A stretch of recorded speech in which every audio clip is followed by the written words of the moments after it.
Peace and welcome to the culture here on the Black Star Network. I'm your host, Fawad Muhammad. Thank you so much for tuning in and being a part of the conversation. Folks, let's talk about President Zelenskyy meeting with U.S. President Joe Biden this afternoon with a major speech to Congress this evening. We'll talk about why Ukraine continues to show it wants to keep the solidarity between America and Ukraine solid as we are entering the 10th month of war between Russia and Ukraine. We'll have that conversation. Also, we're going to be checking in with the uncle of Tyler Lewis. This is the University of Buffalo student who was stabbed while on campus. Ryan Trollington will be checking in with us to share with us the latest in that particular case and how there are still so many questions that are left unanswered. And then, can we talk about Nick Cannon? How he has lamented about not being there for his 11 children with the 12th child on the way. We'll talk a little bit about that and how one of his children's mothers has come to his defense on social media. But is this the right message? We'll have that conversation. And then later on, let's talk about should wealthy black folks start to consider buying Twitter? Elon Musk has said that he will step down as a result of the poll that he posted. But now, people are wondering what will be the fate of the social media. Stay with us, all of that, and I got something for trends posted during the most. So stay with us. It's all happening on today's edition of The Culture here on the Black Star Network. Let's go.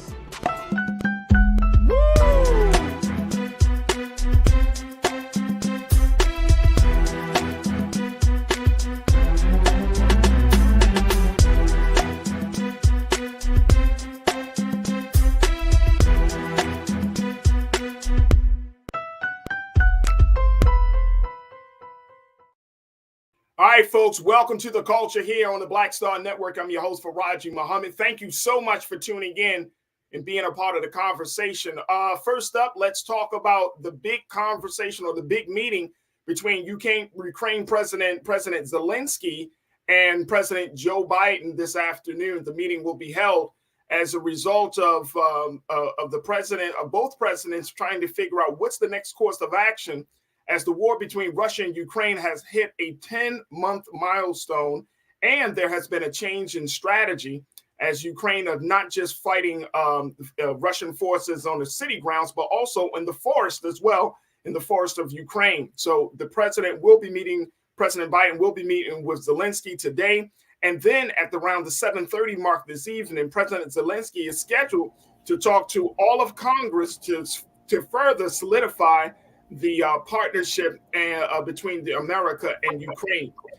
Let's talk a little bit about this as I'm joined by our New Culture crew member, Suzette Speaks. She's the TV host and attorney.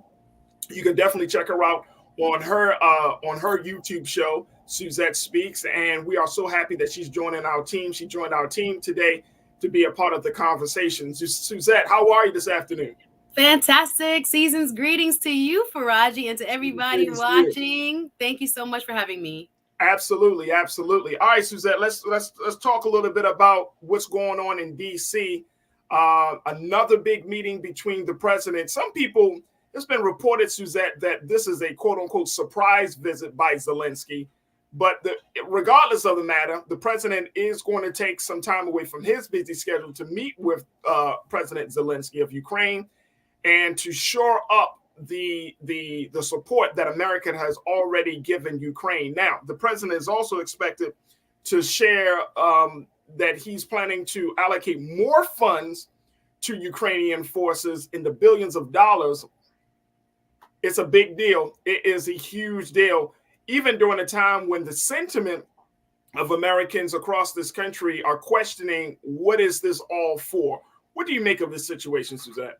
Well, first and foremost, we are learning that war is expensive, extremely expensive. And it is in our microwave, short attention span climate where we in the United States have probably even forgotten somewhat about what's going on. There is a ground war happening on lands in Europe for the first time since World War II. This is an extremely pivotal moment for President Zelenskyy, and he realizes that with the change in our U.S. House of Representatives, with the Republicans now taking over the majority. He does not want policy shifts and wants to ensure that he has the United States' backing, not only in sentiment, but of course financially. We are very fortunate that we have not had to, with the exception of Pearl Harbor, to experience war on our home front. But he is living it, breathing it, and has been a beacon of hope for his people over the last several months, as you mentioned. What strikes me about this is that I've never seen, and again, taking kind of a shorter view, last 30 years, someone who is in the middle of such a pivotal war come to the United States, to the White House, to meet currently with a leader while the war is going on. Of course, they had to make it somewhat of a surprise because, of course, Vladimir Putin is watching every move and has gone to new levels of destruction. He has started, or over the last several weeks, has been attacking the infrastructure related to the power grid in Ukraine. As you may not know, or some of you may, who are following what's going on over there, this is a kind of a human rights condition, really, because it gets so cold and it's wintertime in Ukraine. And instead of fighting soldiers, face to face or on the battlefield, he is now attacking civilian, or has been attacking civilian strongholds where he is looking at the energy grid as a weapon of war. So you have people literally freezing while this war is occurring. And so Mr. Zelenskyy is here to plead his case. He is going to get the audience with the joint session of Congress, as you mentioned, later on this evening. That shows how much of an important visit this is for us. I know strategically we would rather have, or I believe the U.S. government would rather have Zelenskyy fighting Mr. Putin directly and supporting his efforts, as opposed to us getting kind of entangled through kind of a NATO, which I say domino effect, if this goes any further. So it's very important for us to pay attention to this visit. Absolutely. And this is an entanglement that I don't even think Jada Pinkett would have agreed to. Poor sense of word choice. Yes, okay. But it's I mean, it's an expensive entanglement, considering it comes to the tune of $1.85 billion that the U.S. has already agreed to support Kyiv and Ukrainian forces. Another 1.8. I mean, there's already been billions of dollars that has been spent on this situation, but now it's just money is just going. And my concern is, one is that I think a lot of American folks trying to figure out, like, what to what end, right? We're talking about all of these domestic issues that have yet to be really addressed, or these domestic issues that have yet to be really funded, and we're dealing with a situation over there.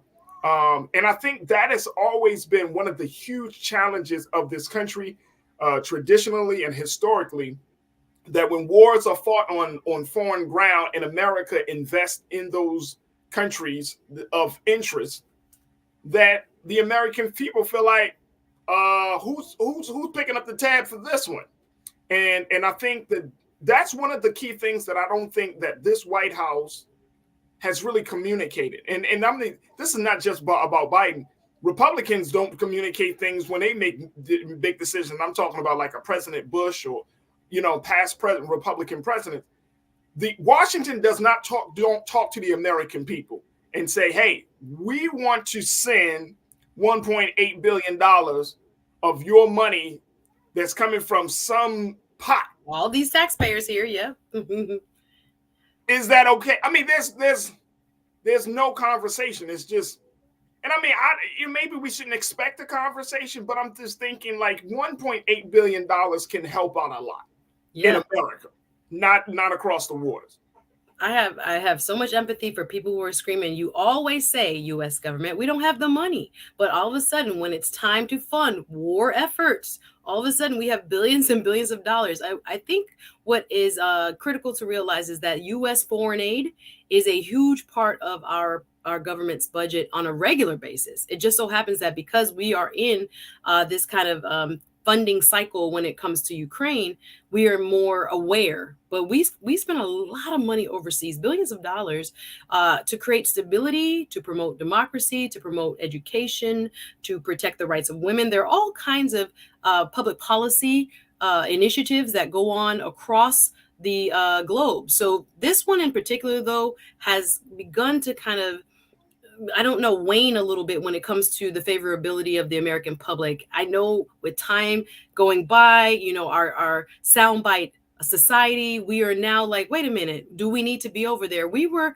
a critical part, I think, especially in the beginning stages of being somewhat of a deterrent. I think we, in my personal opinion, need to keep to a certain level funding this war and helping the Ukrainians fight Vladimir Putin on their turf, so that we don't become entangled, like I said, even further, as this can grow into a world war, honestly, with, you know, just the drop of a wrong bullet or bomb in the wrong state. So it seems like, oh my goodness, we should be doing other things, but it is still a very critical ground war that we need to support. Absolutely. All right, folks, we got to take a quick pause. When we come forward, we're going to continue our conversation about this meeting between President Biden and President Zelenskyy. And they're expected to do a joint press conference at 4:30 p.m. Eastern Standard Time, and continue to take your comments. We're going to start taking your comments in the next segment. So stay with us. This discussion continues here on The Culture, here on the Black Star Network.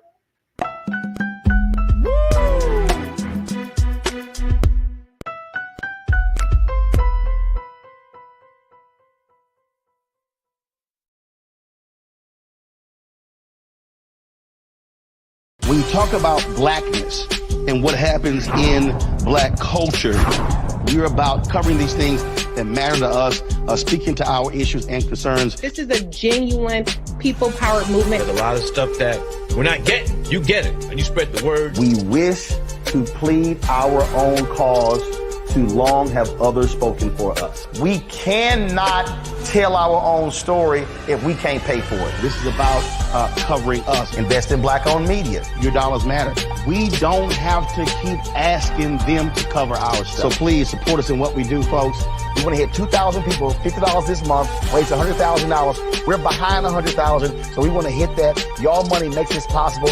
Checks and money orders go to P.O. Box 57196, Washington, D.C. 20037-0196.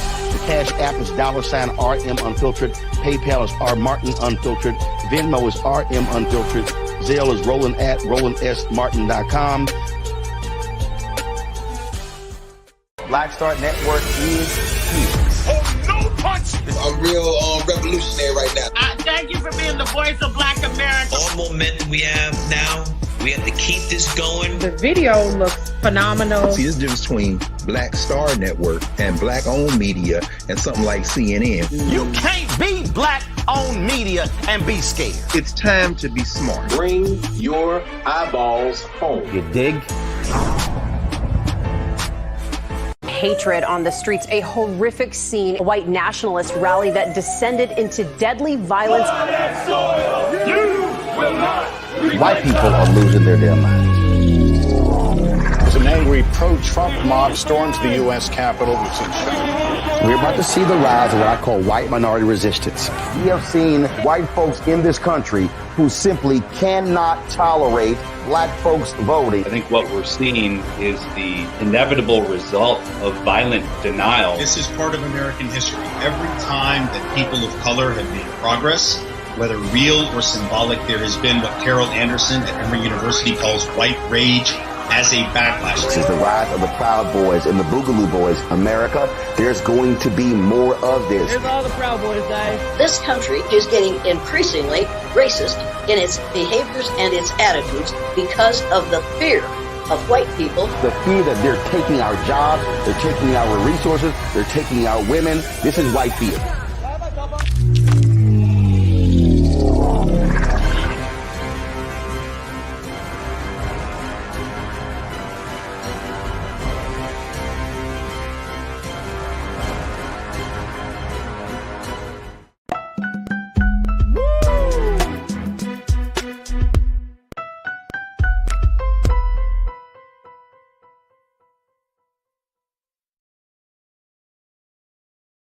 All right, folks, we have been talking about this historic meeting between President Biden and President Zelenskyy of Ukraine, who has made his way from Ukraine. And this is the first conversation, the first in-person meeting since the war started between Russia and Ukraine nearly 10 months ago.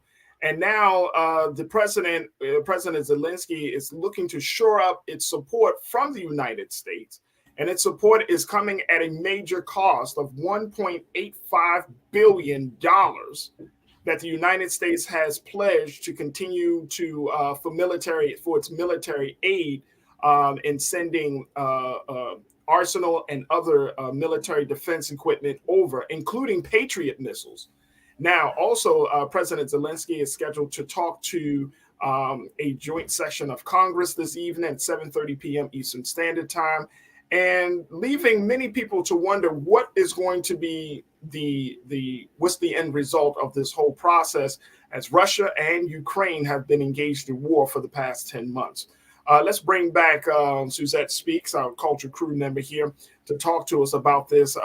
And Suzette, one of the big things that the President Zelenskyy wants to get across is the fact that they're fighting Russia on many different fronts right now.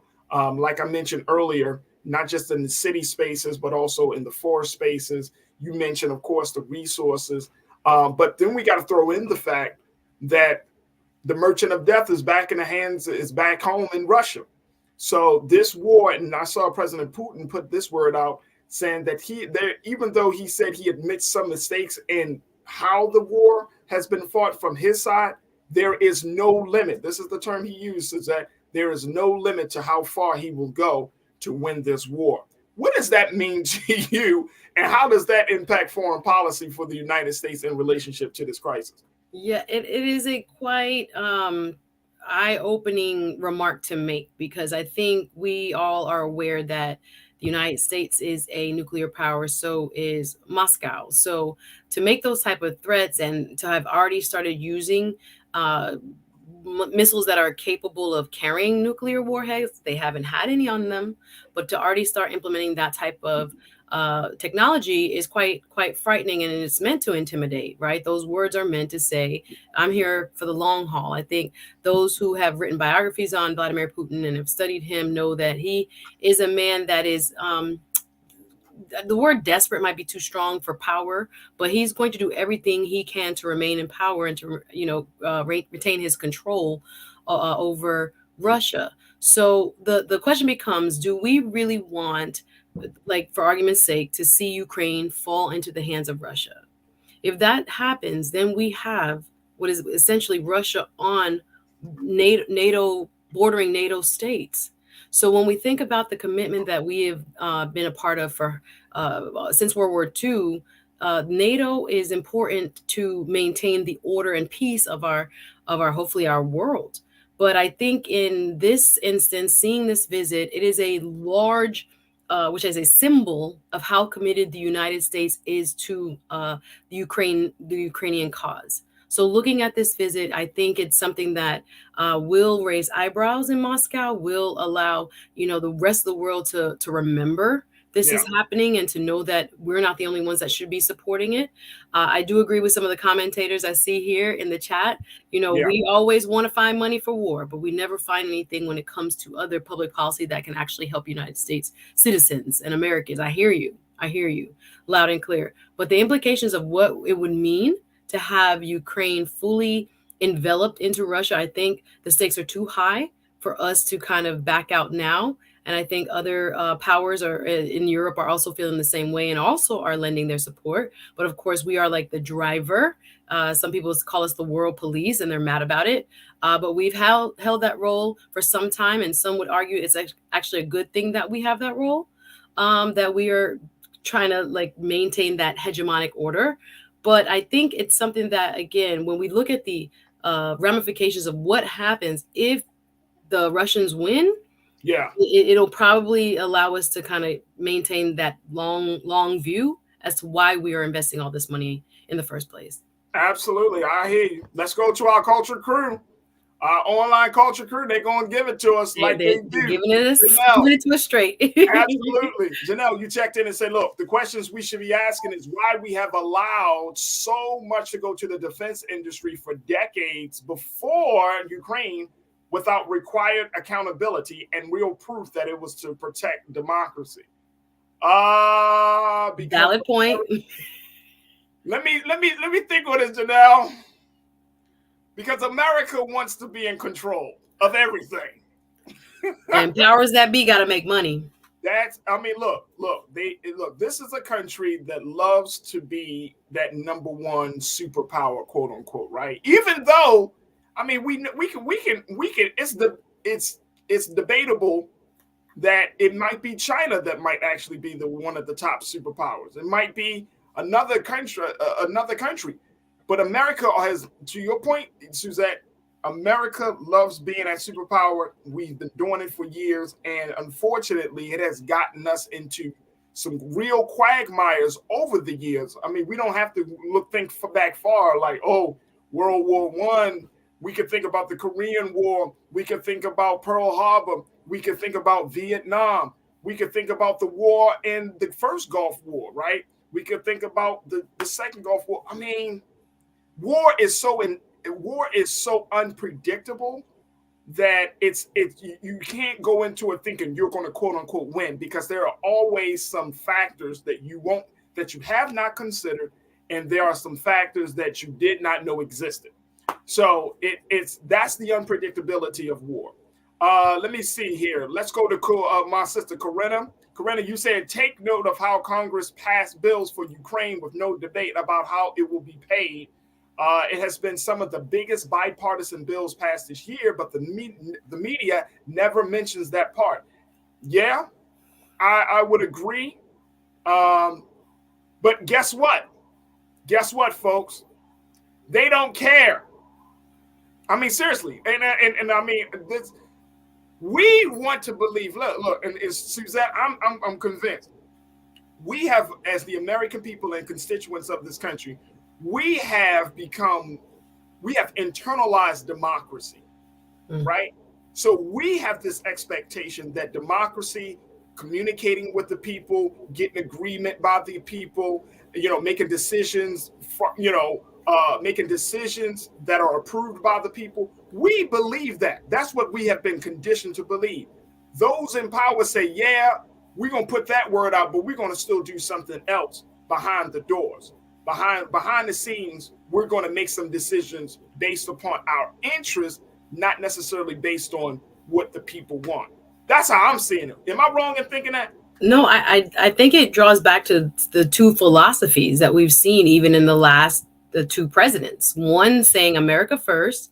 I think, and again, in theory, that he didn't always apply it, but he would say that we should focus inward. We should look at what the people here, and again, for him, it wasn't everybody, but it was the people here that voted for him, was the truth. But nonetheless, he was an inward-looking president with the ideology, at least, that anything that we do should further American interests, and we should be focused on what was happening more so on American soil than other places. Then you have this other kind of school of thought, which is, again, the outward looking, that the more places that we have influence, the better we are economically in the long run anyway. This is why we just had the African leaders here. We're late to Africa. Quite frankly, Russia has been there. China has been there, building infrastructure, making deals with governments, funding whole governments in what they've done in terms of trying to find new spheres of influence. And again, that's the youngest continent, but we are now, okay, President Biden, extending an arm, we want to be there for you too. So if you are not involved overseas, there are other players that kind of fill that vacuum. I've seen it happen in the Caribbean as well. If you're not there, China is funding new bridges, roads, all kinds of things, government palaces, so that it has that kind of informal but very real influence. So if you are of the thought process that we have to kind of promote democracy and spread capitalism so that our dollar continues to be the international currency, we don't really want to answer to, for example, a yen, or we don't want to have another power be able to tell us what to do and tell us to fall in line. So it just depends on where you're landing on that kind of, America first kind of philosophy, or whether you believe that for the world's order's sake, it's more important that America have its tentacles all over and have that influence so that we continue to stabilize, world economies as well as, world peace. Absolutely. I couldn't agree with you more. Well, we're going to have to see what's going to be said from President Zelenskyy as he addressed the joint Congress, as he addressed Congress this evening. It's going to be very, very interesting. But just know, if there was a poll about whether America may, should continue to support Ukraine, they might be surprised at the results. But the sentiment is just not all the way there. That representative leadership sometimes it doesn't seem to be representative. Your point is the representatives ain't representing. I hear that. All right, look, we got to take another quick pause. When we come forward, folks, let's have a conversation about the unusual, unanswered, and unresolved case of Tyler Lewis. This is the University of Buffalo student who was stabbed to death while on campus, and his family is wondering what happened, why did it happen, and wants to hear some answers and get some accountability. We check in with Tyler's uncle on the next segment. So stay with us. That conversation is up next here on The Culture on the Black Star Network.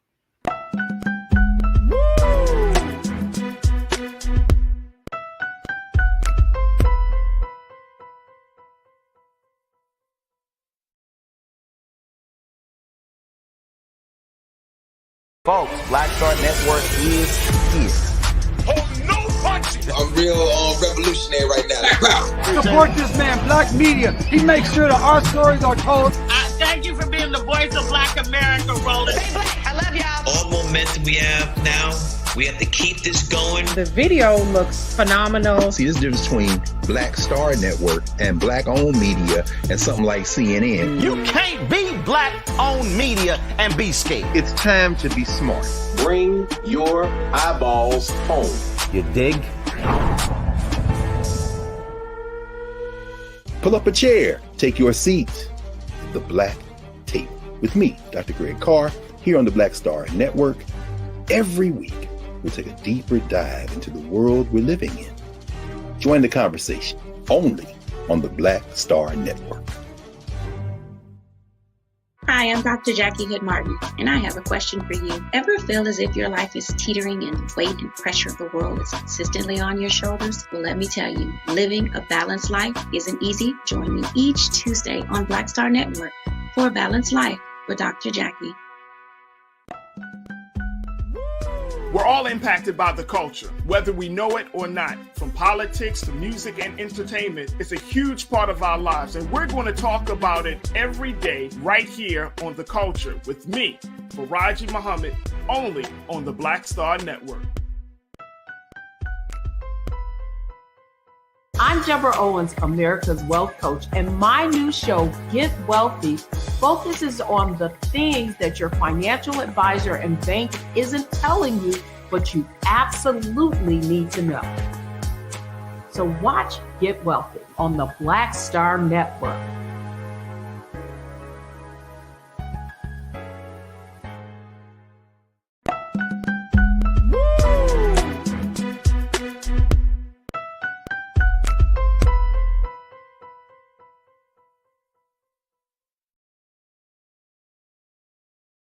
Folks, in October of this year, 19-year-old Tyler Lewis was unfortunately stabbed to death on the campus of the University of Buffalo.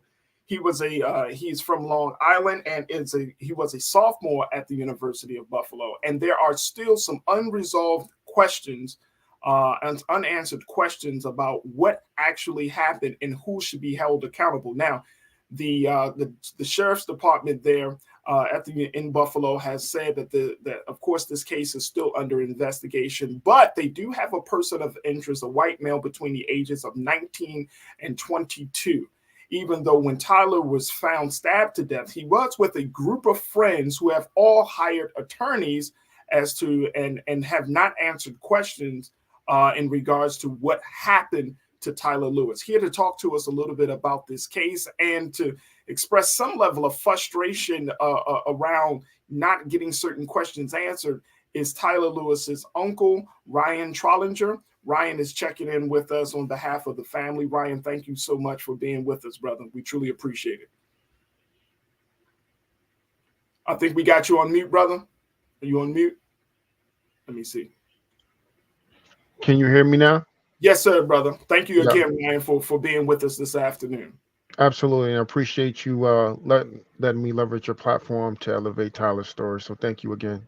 Absolutely. So unfortunately, your nephew was killed on campus back in October this year. But 2 months later, there are still a lot of questions. There's no real answers as to what happened on that fateful night of October 19th. Is that correct? Yes, absolutely. It's been 2.5 months, but it feels like yesterday that we lost Tyler. The holidays are upon us. My family is devastated. My sister is heartbroken. We're all heartbroken. Tyler was the youngest part of our family. Everybody gave the gifts were around Tyler. So like right now, nobody's really celebrating. So we're all broken. We're really looking to put a lot more pressure on the Buffalo police because it's been 2.5 months, and there's been articles out there that they've said that cases have been solved and resolved in a much quicker fashion. And all we want is justice for Tyler. He deserves that.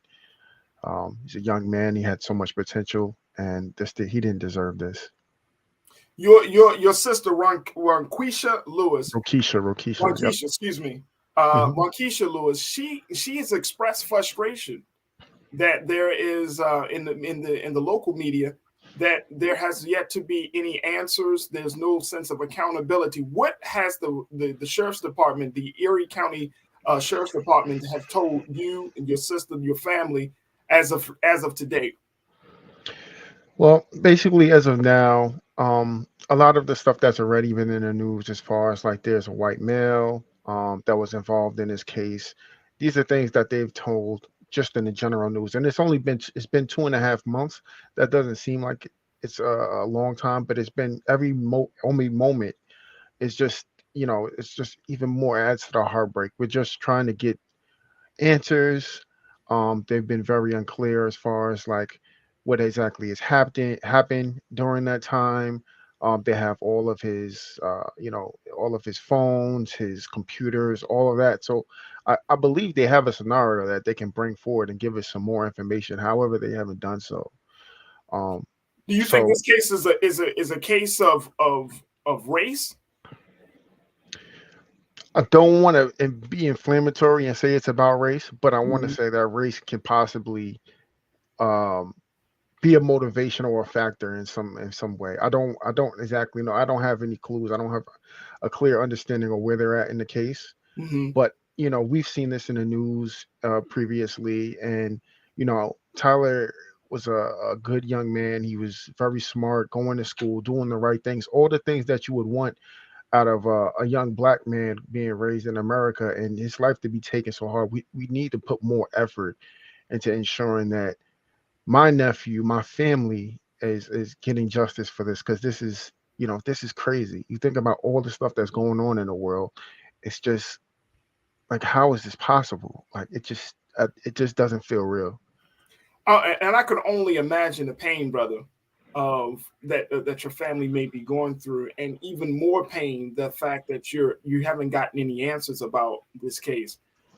It was mentioned and reported that Tyler, at the night of his death, and he passed away on October 14th, not 19th. So I wanted to correct myself.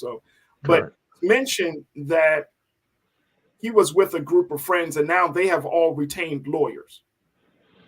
Correct. So what's going on with that? Like, who were the friends?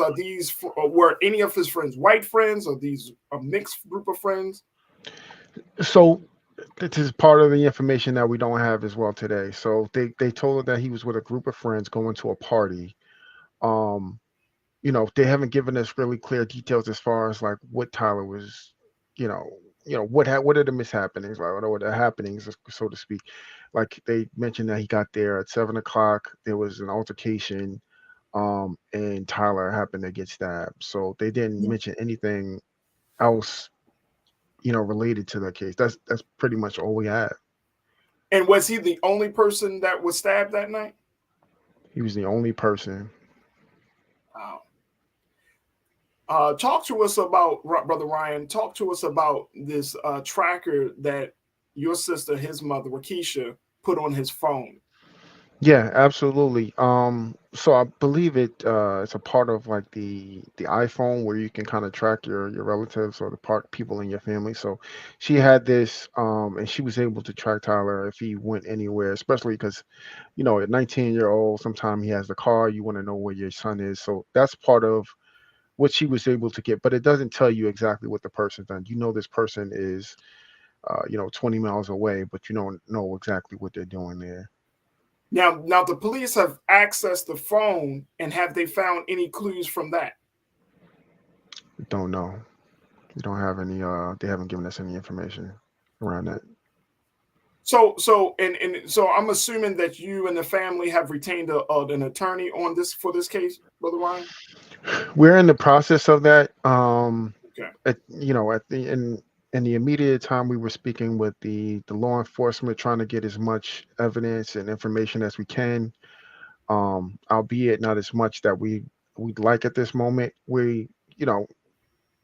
I'd like to say that I have full faith in the law enforcement, but as each moment goes on, it's being harder and harder to, you know, have confidence in them. Um, I know people have to do their job, and if I mess up on my job, I'm held accountable. I Sure. just want to make sure that the folks that are involved in this case, they're doing their due diligence to make sure that Tyler is brought to justice and our family has the truth of what happened.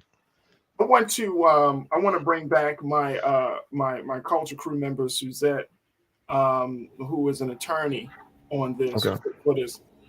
Suzette, what in a case like this with Ryan and Rakisha and Tyler Lewis's family, like, what recourse can they take, given that they're not given as much information, and it's been 2.5 months at this point, Suzette? Yeah, I have to be very careful because I am a licensed attorney. So anything I say here is not direct legal advice to you. I don't know enough about the case. I've been trying to read up in preparation for today's show, but you need to, in my opinion, retain legal counsel as soon as possible.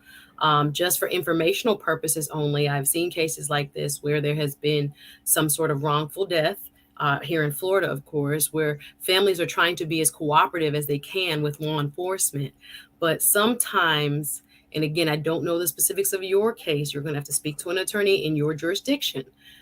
There are these feelings, especially among Black folk, that if we are more cooperative and less combative or less aggressive, we'll get what we need. What can happen to you, though, in that type of dynamic is that things get brushed aside, swept under the rug, and sometimes even ignored because trust me, law enforcement is trying to protect law enforcement, right? And anything they're trying to do, they're going to try to make sure that they have the best narrative as far as it reflects upon them. So you may want to look at other ways. I saw online that you guys have been reaching out to elected officials. You need to be tagging them in everyday posting about your loved one, tagging your state house rep, your U.S. senator, your local officials, your council. The things that we sometimes have to do in order to get our loved one's name out there, it may be uncomfortable, but I think sometimes the court of public opinion can help push specifically law enforcement. It might be uncomfortable, but again, I would advise you to seek counsel from an attorney in your jurisdiction so that they can help guide you. But again, sometimes the quiet approach is not the best as far as the outcome that we desire. Yeah. Unfortunately, yeah, I believe you're 100% accurate because we know we've been cooperating, and it just seems like 19-year-old Black male going to school doing the right thing. You should want to help the family to solve this case, and as we've seen far too many times, some of this stuff with Black folks just gets swept under the rug, and that's disheartening. Yeah, we're gonna give them the benefit of the doubt, but you got to look at Buffalo Police Department. I don't know what their track record is, but again, you want to stay on it. And again, I with much empathy for your family, this just doesn't seem right. There seems to be a lot of unanswered questions, and you need to, be pushy a little bit to get those answered. But definitely, as soon as possible, I would say retain counsel, so that you can get someone who is advocating, holding the press conferences for you, organizing for you. If you need to get local chapters of different advocacy groups involved, don't let them kind of lull you into letting time pass and important evidence going away and people lawyering up, that is so much red flag there. You need to get counsel. Absolutely. We're going to take a quick pause. When we come forward, we'll continue our conversation with Ryan Trollinger, who is the uncle of Tyler Lewis, the 19-year-old Black boy who was unfortunately stabbed to death while on campus at the University of Buffalo in October. We'll continue the conversation with Ryan, with Suzette, and with you. Stay with us. It's The Culture here on the Black Star Network.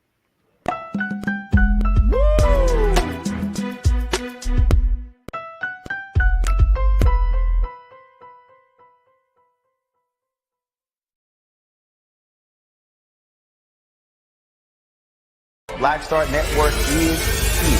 Oh, no punch! I'm real revolutionary right now. Thank you for being the voice of Black America. All momentum we have now, we have to keep this going. The video looks phenomenal. See, this difference between Black Star Network and Black-owned media and something like CNN. You can't be Black-owned media and be scared. It's time to be smart. Bring your eyeballs home. You dig? When you talk about blackness and what happens in Black culture, we're about covering these things that matter to us, speaking to our issues and concerns. This is a genuine people-powered movement. There's a lot of stuff that we're not getting. You get it, and you spread the word. We wish to plead our own cause. Too long have others spoken for us. We cannot tell our own story if we can't pay for it. This is about covering us. Invest in Black-owned media. Your dollars matter. We don't have to keep asking them to cover our stuff. So please support us in what we do, folks. We want to hit 2,000 people, $50 this month, raise $100,000. We're behind 100,000, so we want to hit that. Y'all money makes this possible. Checks and money orders go to P.O. Box 57196, Washington, D.C. 20037-0196. The Cash App is $RM Unfiltered. PayPal is R Martin Unfiltered. Venmo is RM Unfiltered. Zelle is Roland at RolandSMartin.com.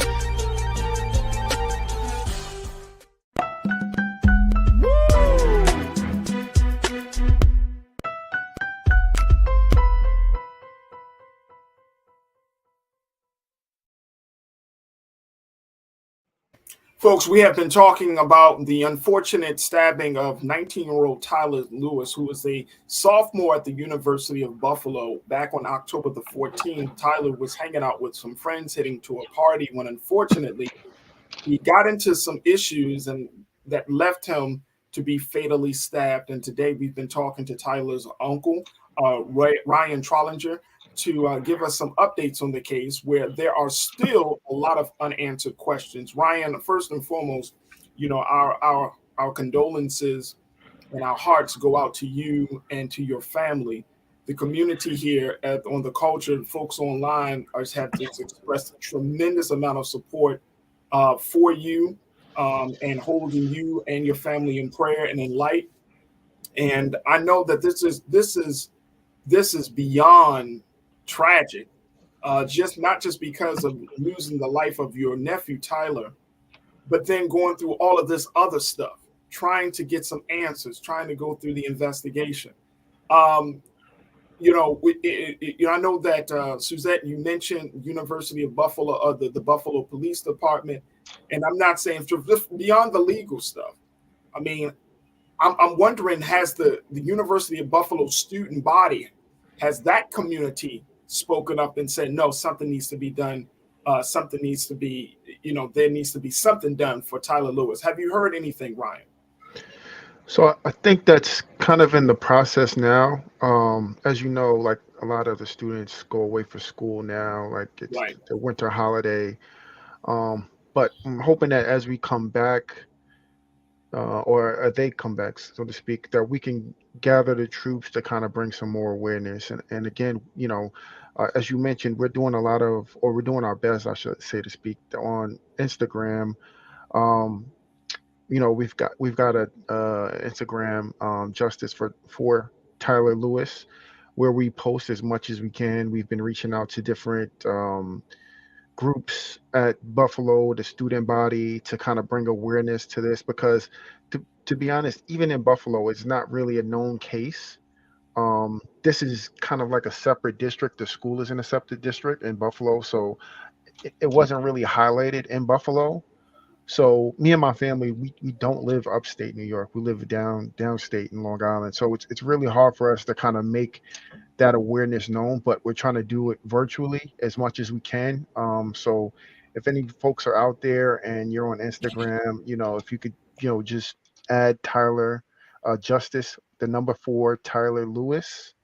And if you see any videos, repost that as much as we can to just tag anyone to get, as Suzette had mentioned, any senators, anyone in positions to kind of help bring some awareness to get people to actually look at this case is going to be very, very beneficial because it's not greatly known outside of Buffalo and, not enough in New York as well. That is I have to say, Ryan, that is quite odd that you're not hearing it even in Buffalo. I mean, Long Island, I understand because it's New York and you news cycles and everything, but you're not getting even real coverage in Buffalo like that about this case. Recently, they did highlight a story on my sister. I want to say a week and a half ago. I saw that. Yes, there was that WGCZ or something. Yeah, exactly. Yeah. Yep. But even to get that, we had to, that wasn't something that was brought to us. We were doing this awareness on Instagram, and some kind-hearted folks were able to put us in touch with some folks to kind of help bring that awareness to reach out to the radio stations and the TV stations. But this should be a national story. Like you see other crimes like they're brought on CNN and some of these higher level platforms, and of course on your platform as well. So we're very appreciative of that. But absolutely. why aren't these stories heard further than just a regional area? Like this is a crime that should be highlighted. Like this is my nephew. Like I spent a lot of time. You see the picture in the background, like I miss him so much, and it's just heartbreaking to see this, man. I never thought I would experience something like this. This is crazy. I can imagine, and let me just tell you, I know since you came on air, your whole spirit, brother. I mean, you are hurting, and I'm hurting. I'm hurting with you. I have a 9-year-old son, so I can only imagine that you raise a black boy to go a certain path, then he makes it to college, and then you're like, and then it's like he just gets snatched away in such a senseless way. So I can only imagine, brother Ryan. Yeah. Oh man, my heart, seriously, my heart drops for you, brother, because I just couldn't imagine losing my son, or any boy that's in my space. So my heart really goes out to you, Suzette. I'm wondering, because I know that as for a lot of victims' families, like brother Ryan and others, the hashtags, how strong with the social media presence, how much weight does that carry, and how much weight can it carry when trying to get some level of coverage or at least bring some attention to a case like this? I think, and I applaud you, Uncle, for doing as much as you can. I think sometimes we forget that these things don't happen in a vacuum. People still got to go to their jobs. People still got bills to pay. People still, life is still happening, even though you have gone through some major tragic incident of losing your nephew in this way. So I can imagine how much stress and how much pressure is on you and your family members. That's why I would hope, if you can, when you are posting, be sure to @ some of these folks who have bigger platforms, not only the hashtag, because again, if his name is not widely known, it can help. But if you want to @ a Ben Crump, for example, or @ some other larger advocacy platforms, I think that would help, or DM, direct message them. I would also, if you probably haven't already, GoFundMe is a great way to get support. Sometimes you just don't have it financially, and it's a lot. Sometimes you can get attorneys to sign, on a contingency fee basis, or don't, do it for pro bono even. So even that is an alternative. You also want to, if you haven't already, just involve the local student body on his campus. So I'm thinking, I don't know if he was in a Greek letter organization. I don't know if he was a member of the Black Student Union, the student body president. You can get those people's emails off of, campus websites, etc., the dean's office and things like that. Universities do not like to be called out. and they I don't even know if did they make a statement or did they put out any statement from the university side? They did. They said that the university is safe. However, the person that had been apprehended, they immediately made that statement, which is understand that they want to reassure their student body that the campus is safe, but the person hasn't been arrested. How safe can it be? Yeah, it definitely is going to take its email campaign. It's going to take advocacy groups coming alongside you. So therefore, you're going to need some help. So I would probably set up a GoFundMe if one hasn't been set up, and also work on what you can do virtually through tagging and adding people, direct messaging people, as well as maybe emailing like one general email to a bunch of different email addresses for your locals and your national and your state elected officials, things like that, as well as people in and around the Buffalo community who do this type of advocacy work.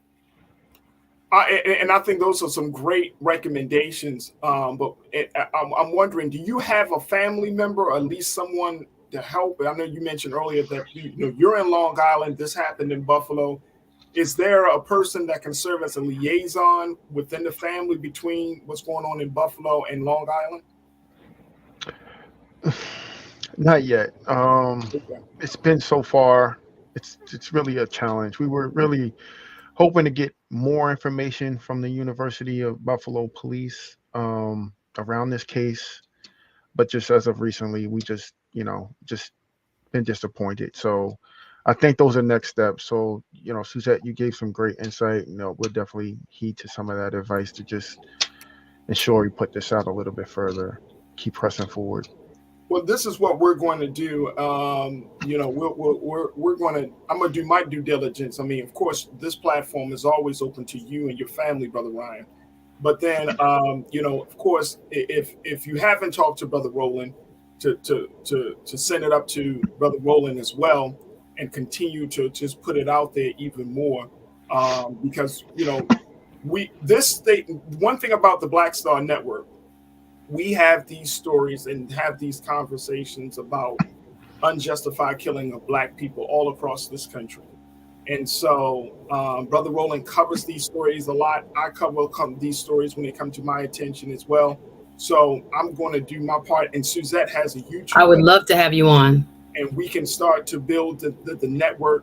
And we can talk off air about some opportunities, some other folks that I think that will be helpful for you and your family to get the word out, because the media attention, and I mean, it's unfortunate, you gotta let, it's kind of like quote unquote, and I hate to use this term, but gotta put that story out there, sell that story, so that way it can kind of work its way all the way up to the top.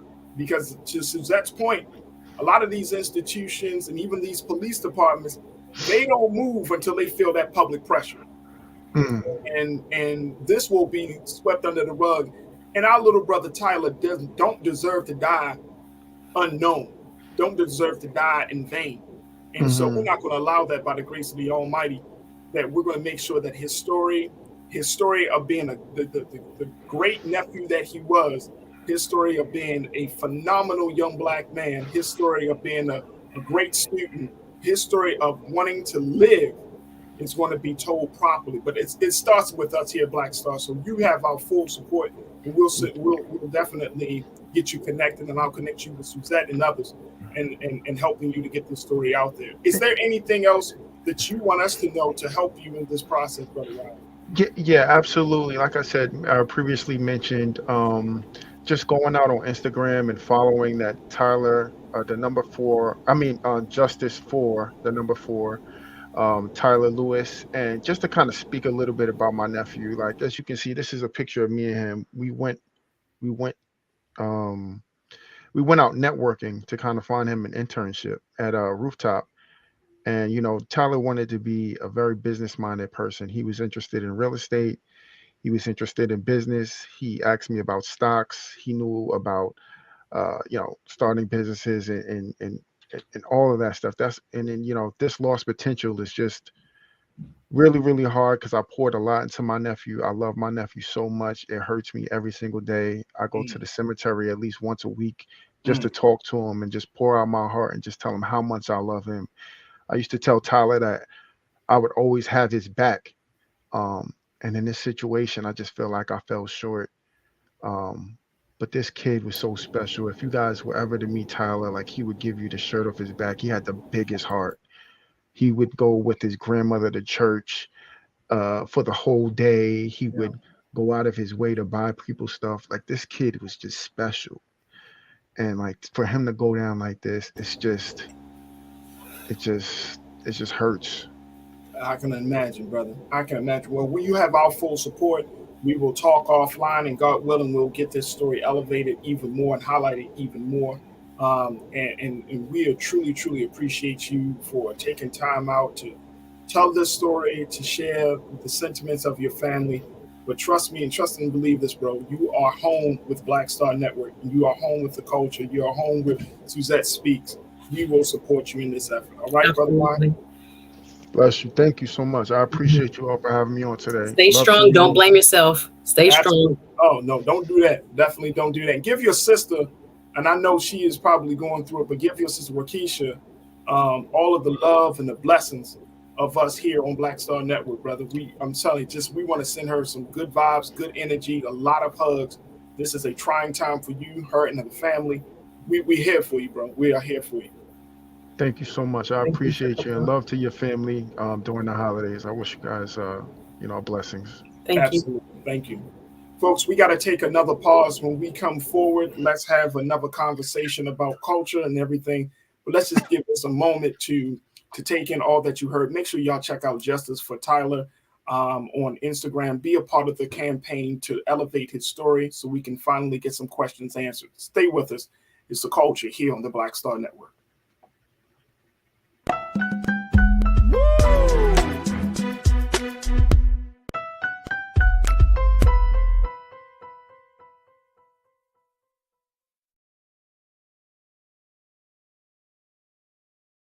Hi, I'm Dr. Jackie Hood Martin, and I have a question for you. Ever feel as if your life is teetering and the weight and pressure of the world is consistently on your shoulders? Well, let me tell you, living a balanced life isn't easy. Join me each Tuesday on Black Star Network for a Balanced Life with Dr. Jackie.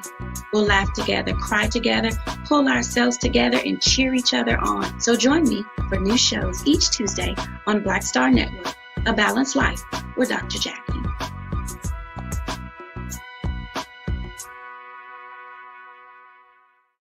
Black Star Network is here. Oh, no punch! I'm real revolutionary right now. Thank you for being the voice of Black America. All momentum we have now, we have to keep this going. The video looks phenomenal. See, there's a difference between Black Star Network and black-owned media and something like CNN. You can't be black-owned media and be scared. It's time to be smart. Bring your eyeballs home. You dig?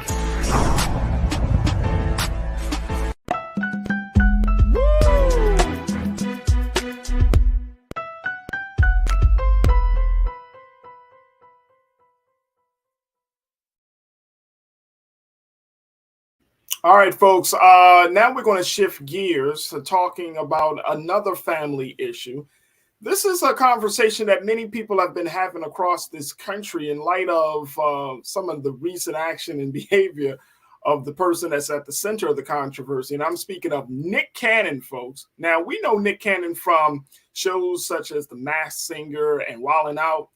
But we also know Nick Cannon as being the father of 11 children with a 12th child on the way. Well, in a recent interview, Nick has said and has admitted and has certainly lamented about him not being as present in his children's lives as he wants to be. Now, as a result of that, one of his children's mother by the name of Bree, and I want to make sure I'm saying this, and I want to bring the culture crew member, Suzette back into the conversation of this. But Bree Taisi, I think that's how we say her name, Bree Taisi. I want to help you, but yeah, just say Bree. I think so.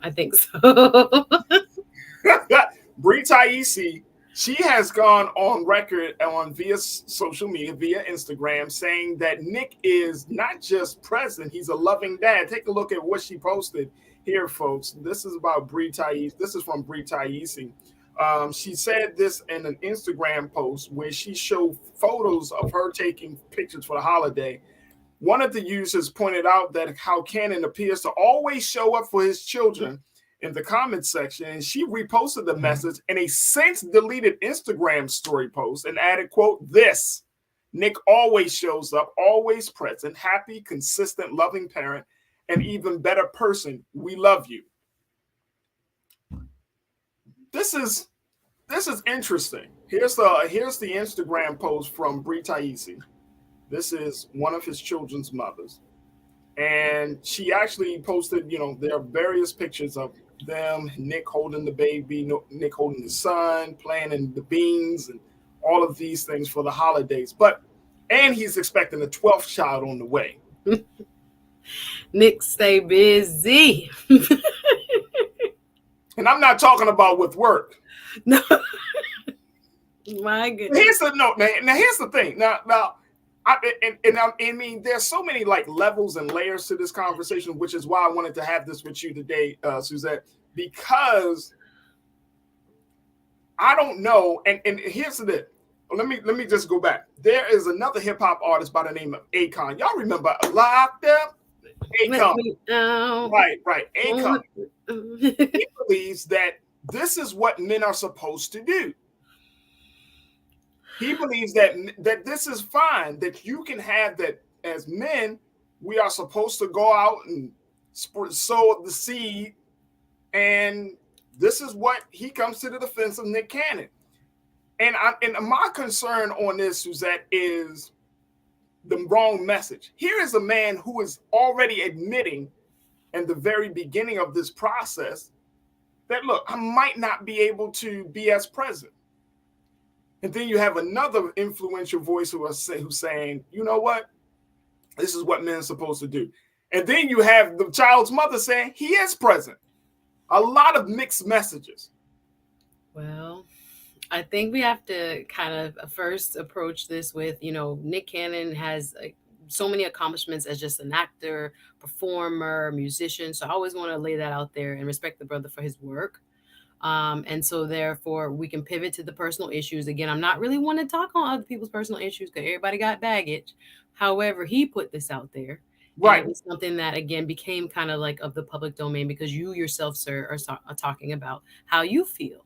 So he felt he should put that on social media. So here we are.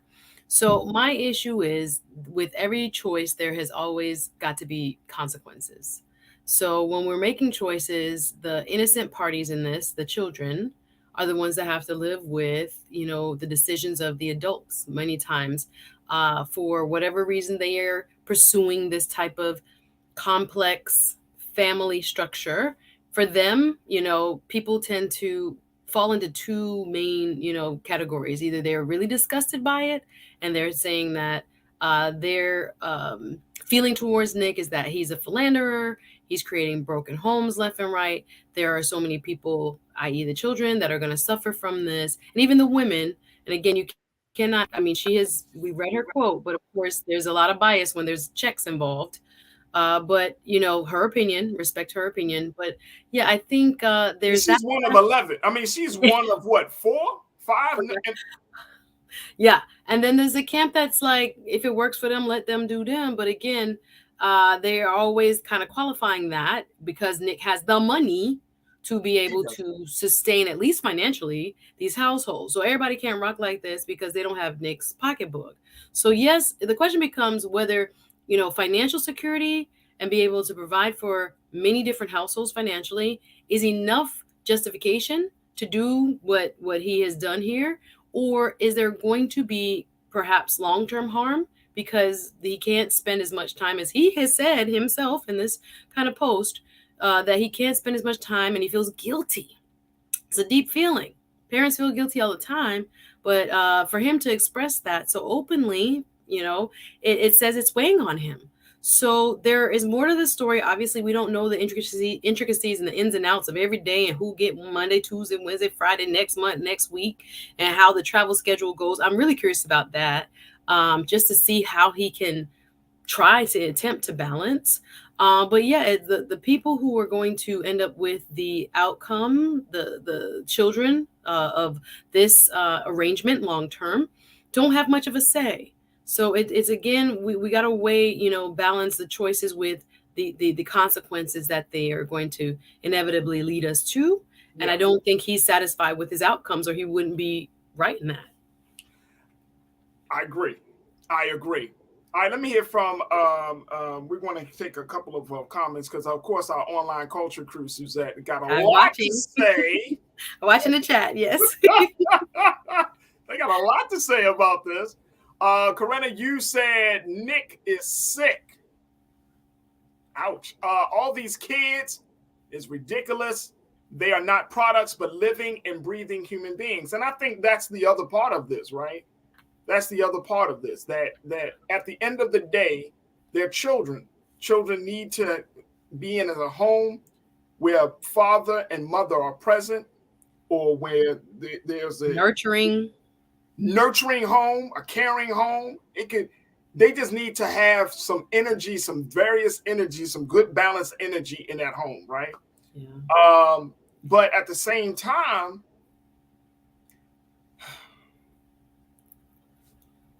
we as adults, we make these choices. Yeah. You know what is his plan? This is like, these are not oops. These are plans. I'm gonna give the women the benefit of the doubt, because I as a black man, I can't beat up on no black woman for making this decision, right? So I can't speak to that. What I am speaking about is just that when you are an adult, quote unquote, a grown ass adult, you should be making some better choices beyond just the present moment, right? And we all fall short in that space. I'm not saying I'm perfect either. Yeah. My point is that as you mature, you really start to feel the sting of bad choices. Absolutely. You feel the burn of consequences. You like, now you're like, wait a minute. He must have had a plan. He must have thought he had a plan, but let me tell you, and let me tell you, I don't think, and I'm gonna be honest, I don't think Nick Cannon, and I'm not counting his pockets or anything, but he must have a lot of money to support 11 children. At a certain lifestyle, at a very high lifestyle. Yeah. You supporting 11 children. I don't know whether he lives in Los Angeles, if he lives in some other state. You stress. Stress. I mean, seriously. So you gotta, that dough must be rolling in. And if there's one thing you find it, but even beyond the finances, because everybody like, well, he got the money for it. It doesn't matter. The child needs their father. Yeah. They need the energy, they need the guidance, they need the constant love, they need the cultivation, they need their father. Yeah. That's what it comes down to. And for Akon to even come out and say, well, that's the way it's supposed to be, like, bruh, what are we saying? So now, then if the next generation of young black men go out and start sowing their seeds randomly, right? Then we're going to have a conversation on this show and other black shows where we're talking about what? Deadbeat dads, missing black fathers. And kids posting online like Lil Romeo. Hey, Lil Romeo, be like Lil Romeo and Kirk Franklin's sons. Exactly. I mean, not to laugh at that. That's real pain. They're actually, that's what I'm saying. Real trauma. Yeah. Real trauma. Real pain. Like you weren't there. Mom told me you were deadbeat. And when the check stopped checking, then what?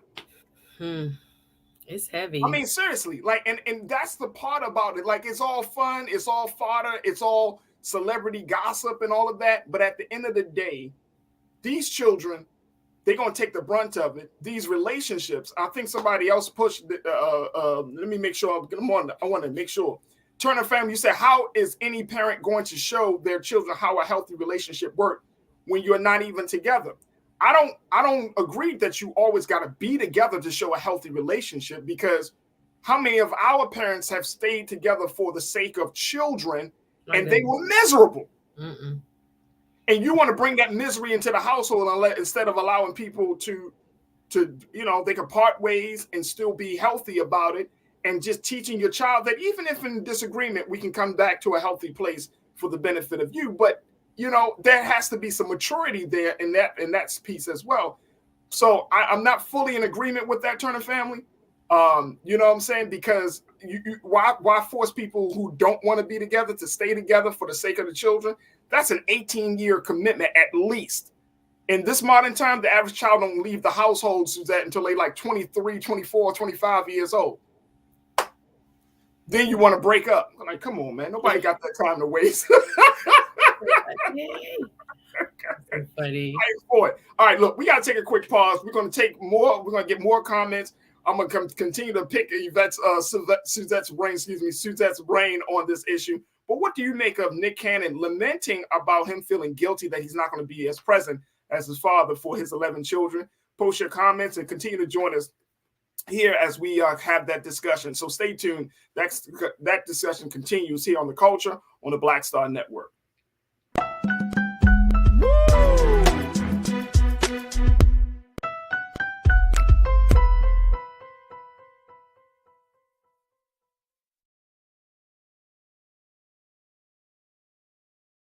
Hatred on the streets, a horrific scene, a white nationalist rally that descended into deadly violence.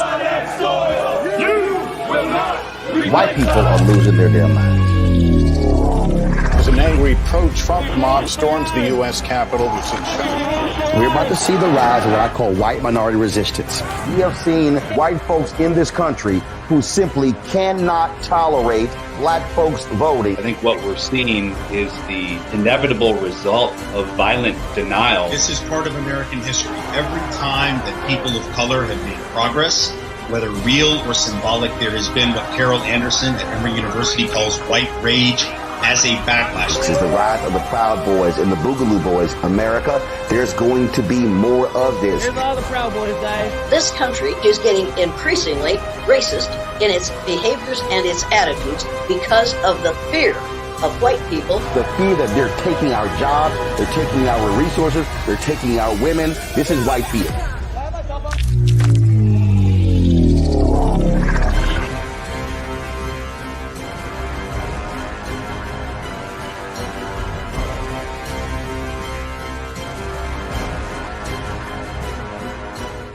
Black Star Network is here. Oh, no punch! I'm real revolutionary right now. Thank you for being the voice of Black America. All momentum we have now, we have to keep this going. The video looks phenomenal. See, this difference between Black Star Network and black-owned media and something like CNN. You can't be black-owned media and be scared. It's time to be smart. Bring your eyeballs home. You dig?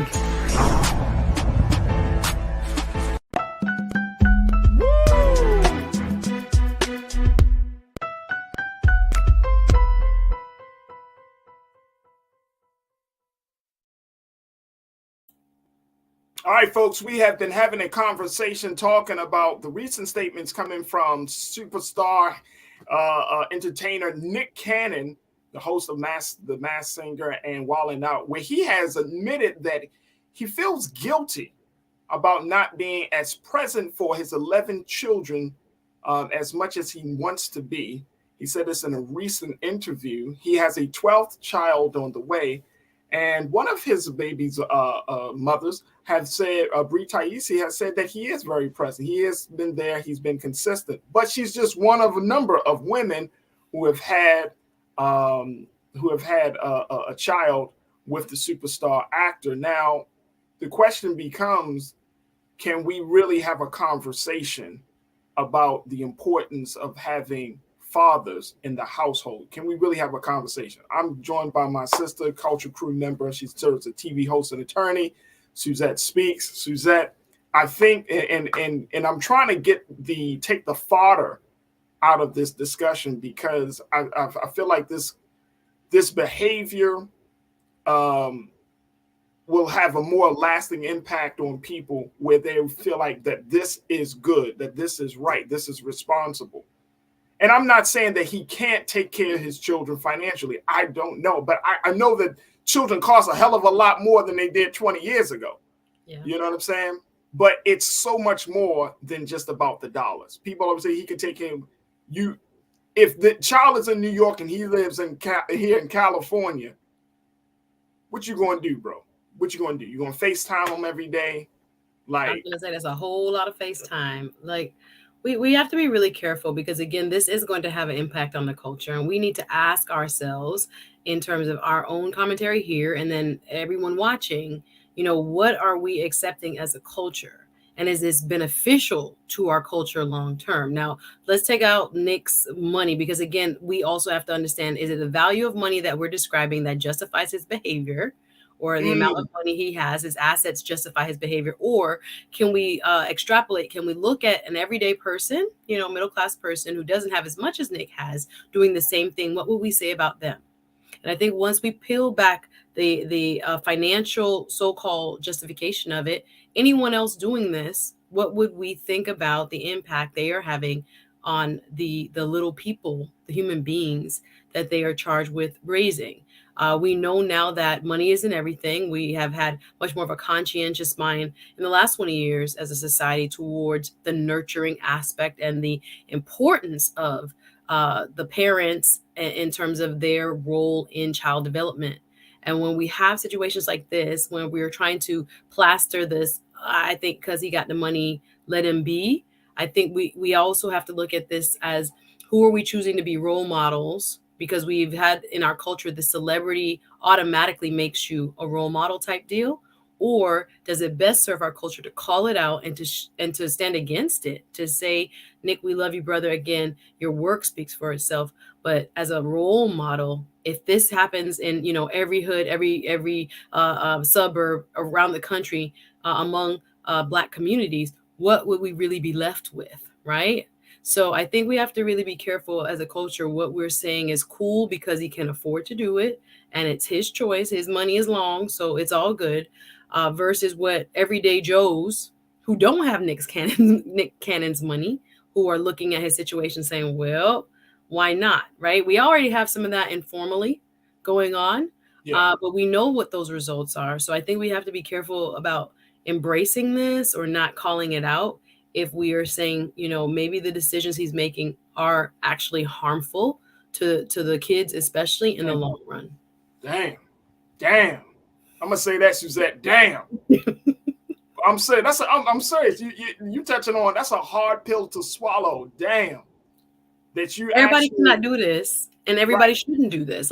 I will call that out. No. Oh hell no. No, and here's one of the big things that I say time and time again. One of the major sciences that has been robbed from Black folks as a result of the transatlantic slave trade, one of the things that we have been robbed of is the science of family planning. We just don't do that as much, right? I mean, our grandparents probably do or have heard of that.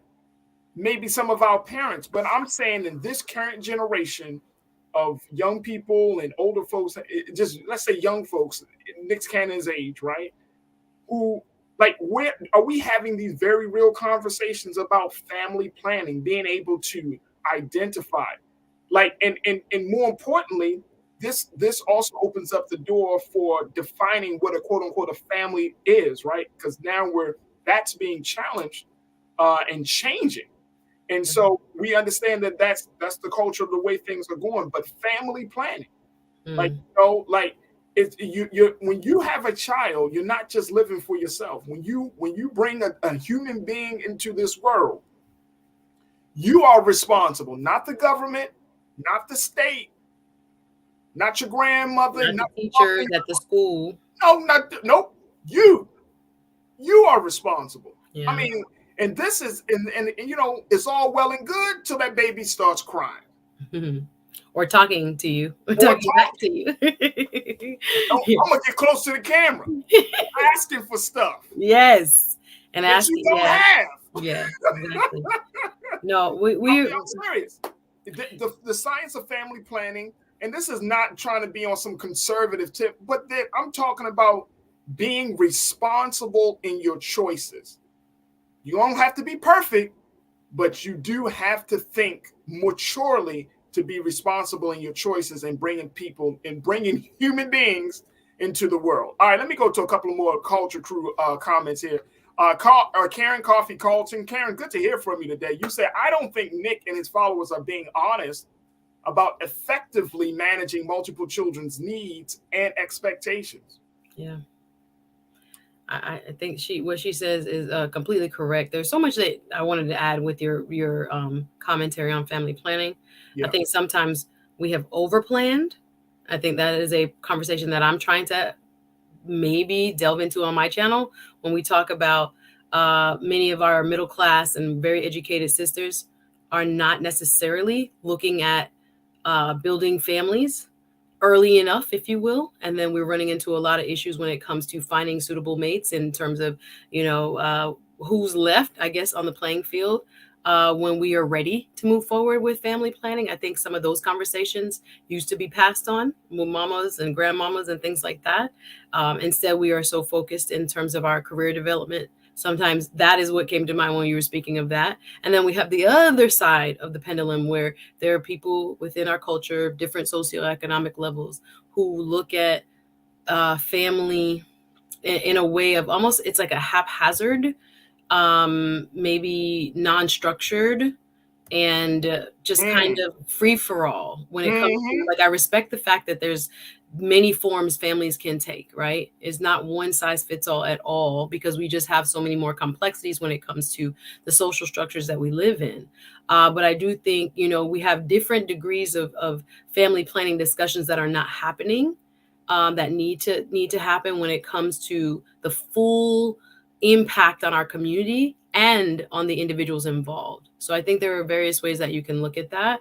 But for sure, I think in the way that you may have meant it, when we're looking at what benefits the child the most, the research continues to show, like, a stable, normally two-parent household has the best results. Kids are less depressed. Kids have better scores in school in terms of tests, better outcomes in terms of their life trajectory. Of course, we have many exceptions to that. Everybody wants to paint one rosy picture, but people are human, right? We have exceptions to that rule, but overall, we know that the best outcomes come from that structure.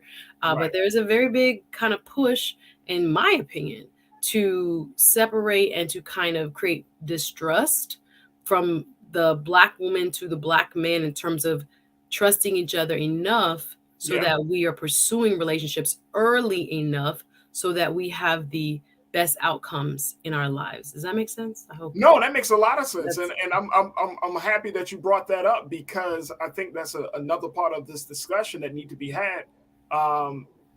Talking about the timing of things, and there have been studies recently that shows that people are waiting later on in life to get married, to have children, and all of those things. But look, I thought I waited too late to have my children, right? And I was in my 30s. Man, I ain't got no kids, Roger. So what you want to say?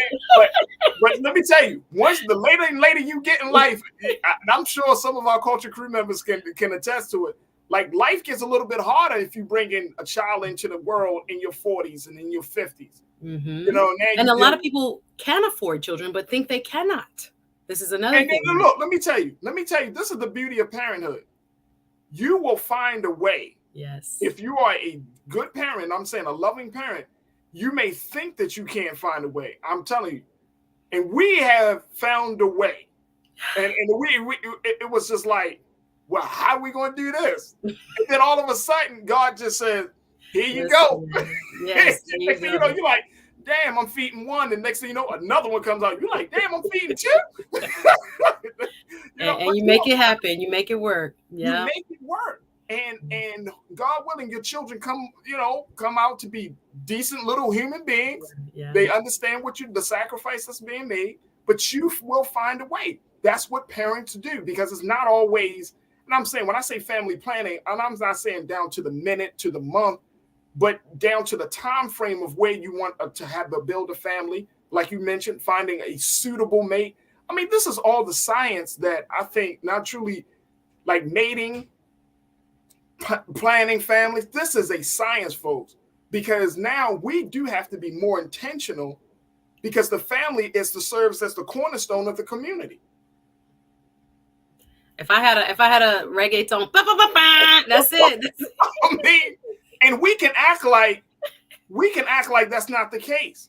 But any one of us who have benefited from being a part of any, whether it's a small family or been a big family, and a lot of us come from healthy big families, you know that world, that space that you came in, that was your first community, the family. Then you had the outer community in which you grew up in, and it made all the difference in the world. It makes all the difference in the world. It gives, and we're talking about how can we add the best chances for life to take place in our community. I mean, and it's nothing crazy about that. It's nothing crazy that you want to have the necessary energies in the space of the growth and development of your children. It's nothing crazy that you want to have a community. Yeah. I don't want to have a hood. I want to have a neighborhood. I think we got to take a break for Raji. Yeah. Let's take a break. Let's take a quick pause. Folks, stay with us. More conversation here on The Culture, here on the Black Star Network.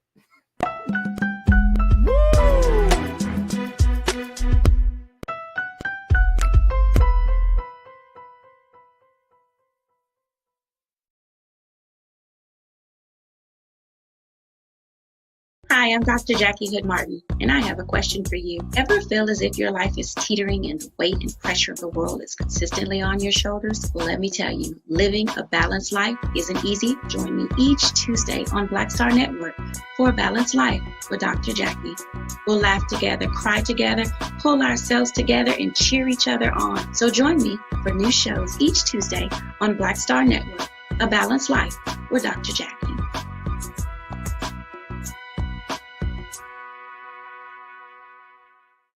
Black Star Network is here. Oh, no punch! I'm real revolutionary right now. Thank you for being the voice of Black America. All momentum we have now, we have to keep this going. The video looks phenomenal. See, there's a difference between Black Star Network and black-owned media and something like CNN. You can't be black-owned media and be scared. It's time to be smart. Bring your eyeballs home. You dig?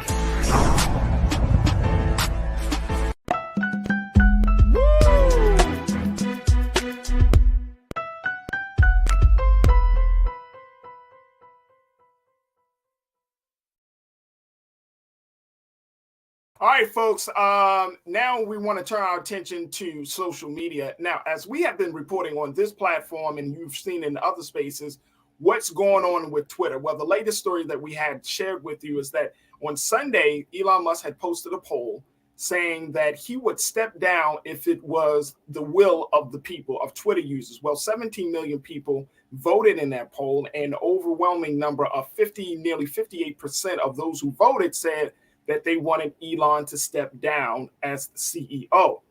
As a result of that, yesterday, the chief twit, I think that's what he called it, he came out and said in a statement that he would resign as Twitter's chief executive. Take a look at this, folks, that this is what Elon Musk put out. He said that he would resign as Twitter's chief executive officer when he found, quote, someone foolish enough to take the job. 2 days after he had asked his 122 million Twitter followers whether he should step down as the leader of the social media site, and a majority of respondents answered yes. Once he found someone foolish enough to take the job, he would step down. This is the headline from the New York Times, that when he will resign as the Twitter CEO when he finds a successor. Now, as a result of this announcement, there has been some conversation about who should head Twitter. The other part about Elon Musk is that he said he would step down as CEO, but would still retain ownership. So there has been some conversation in Black media spaces about who could possibly take over Twitter. And joining me, of course, is Suzette. Suzette, there have been a number of people that have been identified as potential CEOs, and even is going as far as owners. Like, who will save Twitter? That's the question that the Root put out there. And they have identified a number of people, which I thought was pretty interesting. They say a lot of wealthy Black folks, billionaires and some millionaires, who could possibly save the social media site. My question becomes, though, is this our battle to fight? as Black folks, do we need to look at Twitter and say, you know what, this is going to be our platform, so much so that we're willing to invest our time, our skills, our talents to save it? I do believe it is our turf. I think it belongs to us in a sense. First of all, the question may become who can save Twitter from Elon Musk, because I will say I have a conflict of interest as an owner of Tesla stock. I'm glad all of you who voted in the Twitter. Tesla is hurting right now. Yes.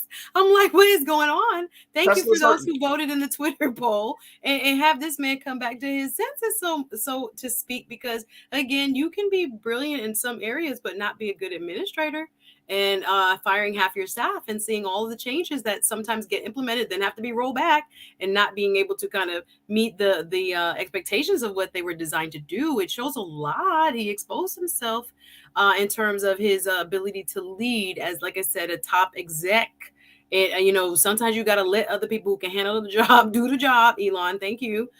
So that was quite surprising, I think, to all of us. So to your question, when it comes to should we actually be looking to invest or even own this space, I say yay. I say yes because of Black Twitter. As we have seen this platform develop over the last few years of its existence, Black Twitter has become just this powerful phenomenon that through this space, unlike any other, has allowed us an unfiltered, unified social exchange where we have been able to say what needs to be said, bring attention to issues and all types of policy and ways in which we can advocate for what we think is important. I think the Black Twitter space, which for those who may not know watching, is, this informal group of everybody from politicians to journalists to everyday folks who care and more. Who kind of have this unadulterated conversation that leads to change.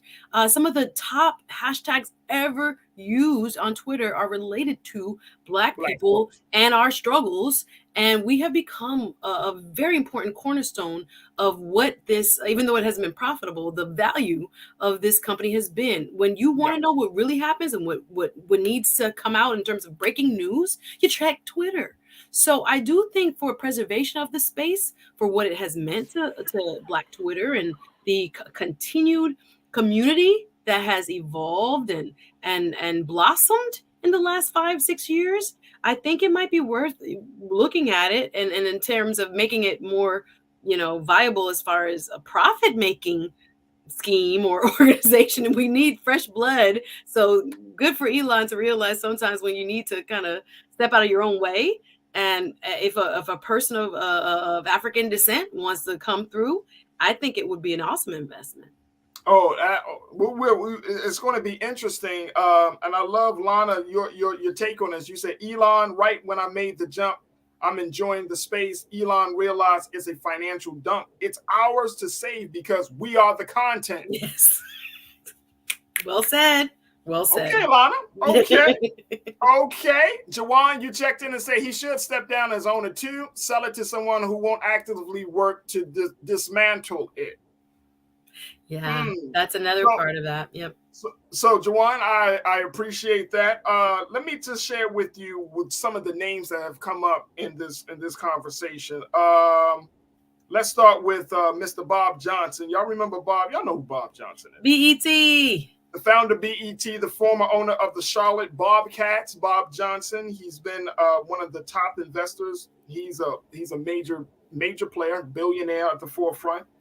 And they're saying that he could put together a group of investors that could take and make Twitter fun again. I can see that being a hashtag, make Twitter fun again. Make Twitter great again. It is. There's another person. This is an interesting gentleman. I never heard of this gentleman until the Root brought it up, but David Stewart, he's the billionaire who's the founder and chairman of Worldwide Technologies, one of the largest Black-owned companies in the United States. So they're saying that his transition into the social media space would be seamless. I've never heard of this brother, but I'm not surprised because I'm not in tech. So I could see that. I could definitely see that. Julia Collins, she's the first Black woman to co-found a company valued at $1 billion by investors. She already works in the world of technology thanks to her company, Zoom Pizza, which uses robots for pizza production. Wow. Isn't it good to know that we have that many Black billionaires? Praise God. I'm telling you. Wow. Of course, the other person who you and I talked about, Mr. Robert Smith, he is one of the richest Black men in the world. He's the founder of Vista Equity Partners. Remember, he pledged $4 million to help Morehouse students pay off student loan debt. So we know that he probably has some interest. He may have some interest in investing in the social media space because he invested in software companies, and it would kind of be a natural fit. But I don't know. And then here are some game changers, folks, very quickly. Some game changers on this. Some people have gone as far as to say some hip hop names. Dr. Dre, who could have been hip hop's first billionaire, but that was derailed after Tyrese made that video. Dr. Dre, they're saying that he already works in tech because of Beats by Dre, which he sold to Apple for $3 billion, and so this might be the next big investment for him. And of course, young Hove himself, Jay-Z. Throw it up. Hip-hop first billionaire, and he has a relationship with the founder of Twitter, Jack Dorsey. They're saying that he could possibly do it, especially since he's kind of dibble and dabbled in the world of, I think he was doing Bitcoins, and then he was doing some other tech, some tech stuff. So he may want to be a part of the conversation on that respect. There's also Rihanna. People said, she can go from laundry to social media. Makeup, lingerie, everything. She busy with her little one. I don't know. I don't know if that's a good fit for her. Some people also are saying LeBron James. I don't know. I don't know if these names and see, we counting people's pockets, which I hate. Well, the hard part is, even though we have this wonderful list, and shout out to The Root for allowing us to see inside, many of these names that we really haven't even heard of. There are some like Robert Smith that have become popularized, but many on that list. When I was reading the article, I was like, okay, we got more Black billionaires that I was aware of, and how they made their money, more importantly, is highlighted there. So go check it out. But yeah, the question still remains is how to make Twitter profitable. So if you have someone like a Robert Smith, whose equity firm, usually when you see private equity firms, they go into companies and switch it up and trying to make it more profitable and grow it and sell it. Or sometimes it's more profitable to break down and sell the pieces. So you kind of don't know what you'll get when it comes to someone like him. But anyone on that list, I just believe in us. So I know there are people who would form a team that would make sure, they have the right sensibilities when it comes to that ethos. And I saw a question that, someone asked, I don't see the name of who, Black Twitter is. It's not separate. It is a part of Twitter, but we find each other through those hashtags. So, and then following those stories that matter to the Black community, you'll find one another quite easily. So for that community that has organically sustained and really become the heart and soul of Twitter, I hope, this is a wish list, of course. There may be one of us that is interested in taking the plunge. But again, how to make it profitable still remains the most important question of this deal. And can I also add what also remains the most important part of this deal? What's that? If you bring Black folks in, you still got to deal with its owner. Yeah. Look, I don't know. We will have to see. Elon Musk may find a successor soon, or he may delay the time to keep himself in power. But I think he's a majority shareholder right now, so hey, look, he's going nowhere right now. Yeah, right. He's not going anywhere, and he looks like he's keeping his part of the bargain. He said he's stepping down. Now let's see if anyone steps up. As he says, if anyone is dumb enough. Foolish enough, I think he said, to take over. But it's not. There's a lot of people that can do the job. Just it was difficult for him. Yeah, exactly. All right, folks, we got to take a final pause. When we come forward, let's talk about Transpost and doing the most. Stay with us. It's The Culture on the Black Star Network.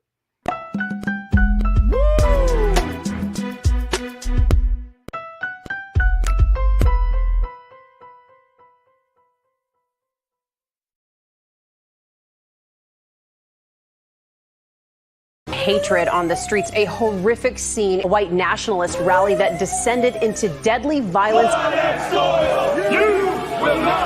White people are losing their damn minds.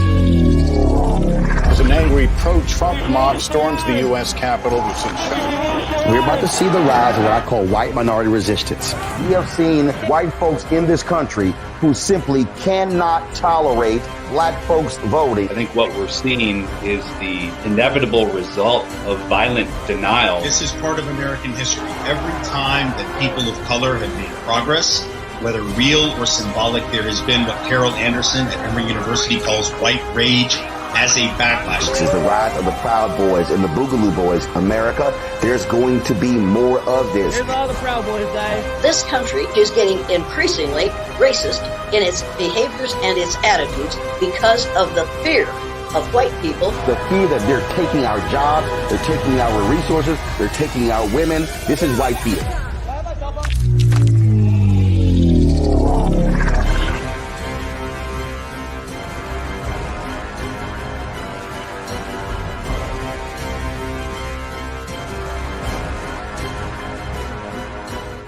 Black Star Network is here. Oh, no punch! I'm real revolutionary right now. Thank you for being the voice of Black America. All momentum we have now, we have to keep this going. The video looks phenomenal. See, this difference between Black Star Network and black-owned media and something like CNN. You can't be black-owned media and be scared. It's time to be smart. Bring your eyeballs home. You dig?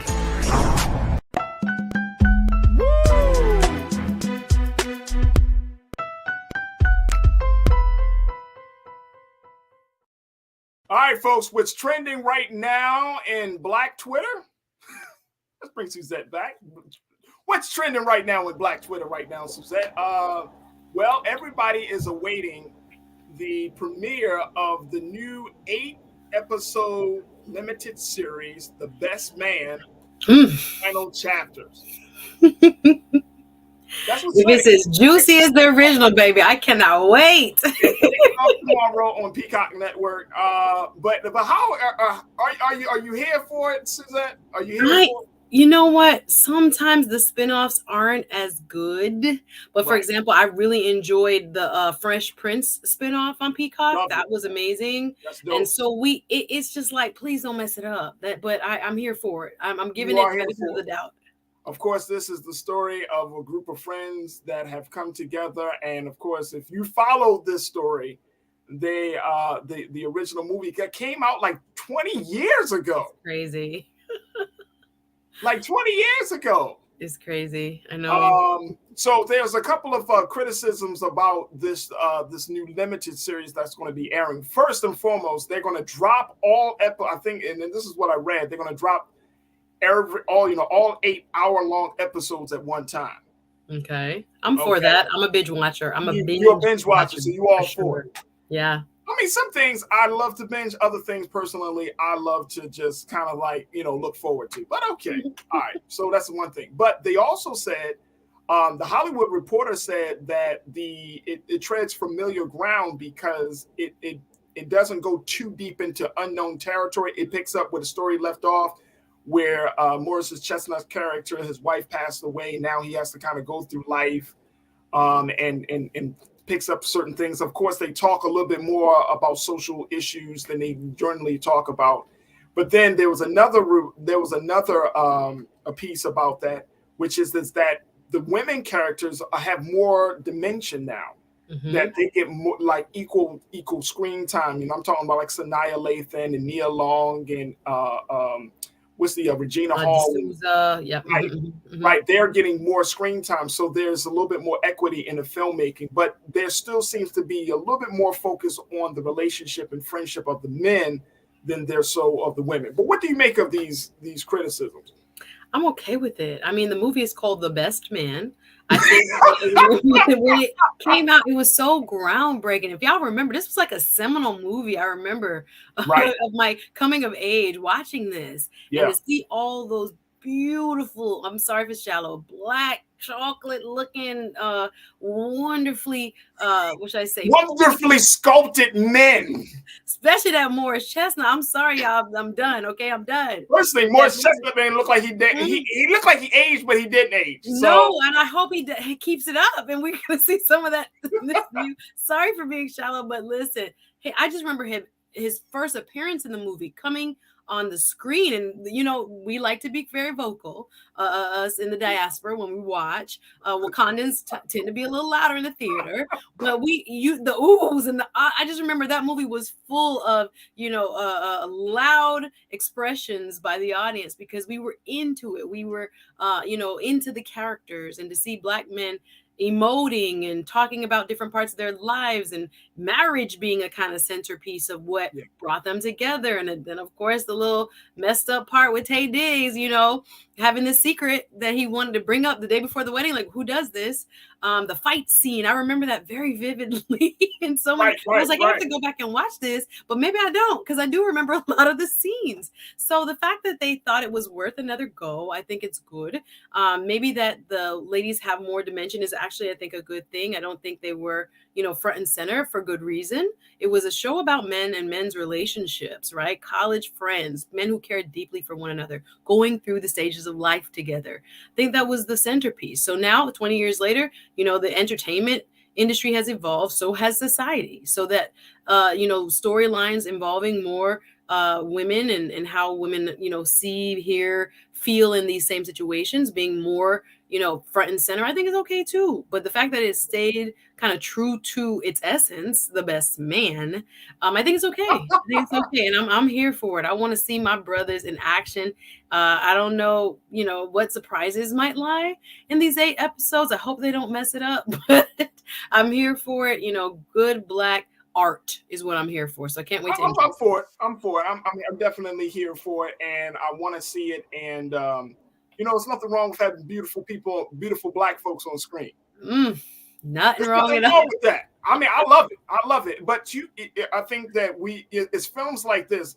That film, when 20 years ago, when it came out, it cost $9 million to make at that time, and it made like $43 million or something in the box office. So it wasn't like a big blockbuster film, but at the same time, a lot of Black films, like Black rom-coms, of this nature, did not make a lot of, because it wasn't a space in. It was groundbreaking. It was a space in the market for it, right? But that film launched the career of all of them. Yes. It was that film. Like Morris Chestnut, remember, he was in Boys in the Hood playing Ricky. Morris Chestnut and Boys in the Hood, Cuban Gooding Jr., Larry Fishburne. That's one of my favorite Black films of all time. Another seminal film. Seminal. I mean, I'm telling you. But it launched the careers of all of these guys. And I don't know if y'all have been keeping up with Morris or Taye Diggs or Neil, but Morris has been in The Resident. He's been in All American, where he's also co-starring with his brother and friend, Taye Diggs. He came in on All American. Taye Diggs stayed working. So, you're seeing all of these different actors. Terrence Howard, of course, we know his rise. That's from the film. He's one of my favorite characters in the film. Nia Long. We've seen Regina Hall taking a much more serious note. So, it's beautiful to see it, and I'm definitely here for it. I hope that the only thing that can kill this limited series, Suzette, is bad writing. Yes, I was just thinking that. I was like, I hope the writers got it together, because again, for these people to even be working in Hollywood 20 years later says a lot, right? Big thing. I'm excited for each and every one of them. The showrunner for this limited series comes out of the Insecure camp, where she was working with. It's a Black woman. She was working with Issa Rae on Insecure, so she's taken on the helm of being the showrunner for this limited series. So there is a lot of Black culture connected to it. So I hope that folks check it out, and we can have a conversation about it. You know what I'm saying? Let's see people. I'm here for it. I will be watching. Do a little review of it. I'm with it. I'm with it. I think again, it also with this kind of renaissance of what's old. I can't believe it's called old now, but like that old culture of hip hop now becoming, renewed or refreshed again. I just think it's a part of, the imprint it had on Black culture. All these years later, we're still interested in the best man. So for the kids who weren't around when it was first made and how important it was for us to see, positive images, Black men in their full glory. Again, intelligent conversations, great writing, compelling storylines, lots of passionate, scenes. It was beautiful. It was a beautiful piece of art. So the fact that it was, it was seen as something that was so good enough to revive it, I'm really excited for what it might be. So fingers crossed. Fingers crossed. Well, Suzette, I appreciate you. We know that you got your YouTube show. We're always looking forward to you. I had a chance to tune into a couple of the episodes. Yes, you did. Dope. Thank you. Dope. Yes, so make sure y'all check out Suzette Speaks on YouTube for her show. Go over and sub, please. Sub. I need subs. Subscribe to it and support her because she is a phenomenal host, art, and guest as well. So I think we are live. Hey everyone. Absolutely. There it is. All right, Suzette, thank you so much for being so good for the culture today. We truly appreciate you. Thank you. Bye everybody. All right. Thank you. All right, folks, that's going to do it for us. Make sure y'all show y'all support for Black Star Network. Go to our website today, blackstarnetwork.com. Support us financially and continue to support us and subscribe to us. Download the app for free. And most importantly, let family and friends know that Black media is here. And we are here to tell our story and plead our case. So go to blackstarnetwork.com. Also follow us on social media at Black Star Network. And follow yours truly, Faraji Muhammad, me, this guy, on Instagram at The Real Faraji, as well as me at Faraji on Twitter. As always, I appreciate each and every one of you. I thank our fantastic special guest, Brian Trollinger, and our hearts and prayers go out to his family. And let's continue to hold them in the light. And most importantly, I thank all of you for tuning in. As always, never be afraid to challenge what's wrong, stand for what's right while being yourself in the process. God willing, we'll talk tomorrow for another exciting edition of The Culture. Stay tuned. Up next is Roland Martin Unfiltered here on the Black Star Network. Thank you so much for tuning in. Have a great afternoon and evening. Peace.